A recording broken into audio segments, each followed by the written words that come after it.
Let's try another one. This one might be a bit quicker because you already have 0 on one side, right? So this is actually, if you were to multiply it out, what would the degree be? It'd be a third degree polynomial, wouldn't it? Are you a genius? How did you know that? Are you psychic? Oh, right, okay. Look, yeah. If you multiply out the first terms, that gives you the highest power of x. You multiply x 3 times, you get x cubed, right? So without multiplying it all out, you know it's a third degree polynomial, not equation, but inequality. So we're solving a polynomial inequality. It's already in factored form with 0 on one side. That's good. Because that means we don't have to worry about step, well, okay. We do have to worry about step 1, but we don't have to factor it. So most of step 1 is done. So if we solve the related equation, all we have to do is replace the inequality with an equal, and you can do this in your head, right? Set both all factors equal to 0. What do you get for x? So this would be step 1. You get either x equals 1, x equals -2, or x equals 4. So then step 2, make your number line.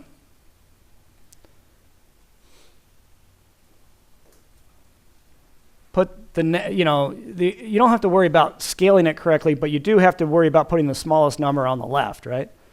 And then so it's going to go -2, and then 1, and then 4. And so your possible intervals of solution would be -infinity to -2, -2 to 1, 1 to 4, and 4 to infinity. And you just use test values to determine which intervals work. So I'll do step 3 right here. What test value do you want to choose between -infinity and -2? -3. Okay. So for a test value of -3, test value equals -3. Okay, it's in factored form, this guy. Actually, the easier one to look at is the one that includes the inequality. So look at this one. It's in factored form, so with 0 on one side, so just determine the sign of each factor, and then you know if you get a plus, minus, plus, that's negative, right? You can figure out whether or not the number is positive or negative by just looking at the sign of each factor.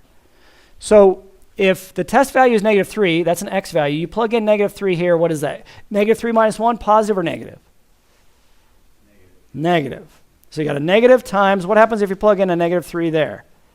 You got a negative. What happens if you plug in a -3 there?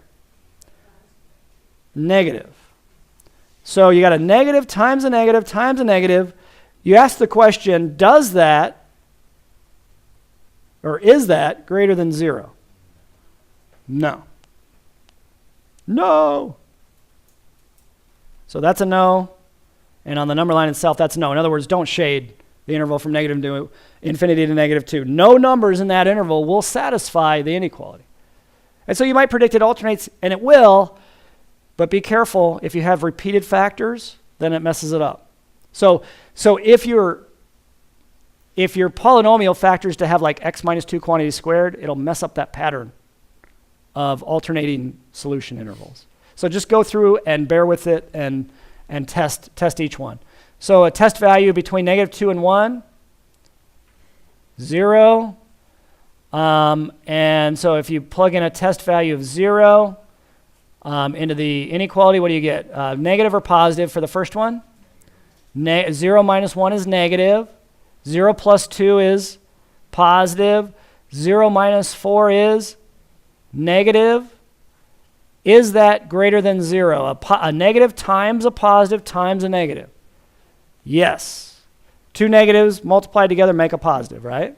Because the negative times the positive will be negative, times the negative will be positive. So that's a big old yes.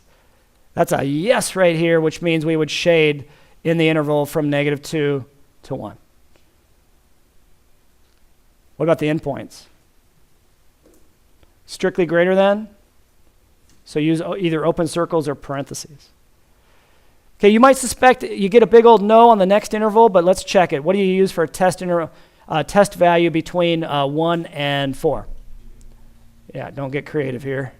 2. You could use 2.00008, but that would be silly. Just use 2. And then what do you get? When you plug in, 2 minus 1 is, that factor is positive. Does everybody see what I'm doing? Just getting the sign of each factor. 2 minus 1 is positive. Positive 2 plus 2. Positive 2 minus 4. Negative. Is that greater than 0? No! So big old no here. Don't shade there. And then finally, a test value from 4 to infinity. Do you want to use 1,000,000? You could, but no, 5 is good enough. So if you plug in a 5, you get a positive to the first factor, x minus 1, and 4, you get 4. That's positive. So TV equals 5. You get a positive, and a positive. Does that, everybody believe that? Positive times a positive times a positive for each factor. Is that bigger than 0? Yes, so you would shade. 4 to infinity shade. Got to be an open circle or a left parenthesis. Can you switch that to, we're almost done. Can you switch that to interval notation? What do you get?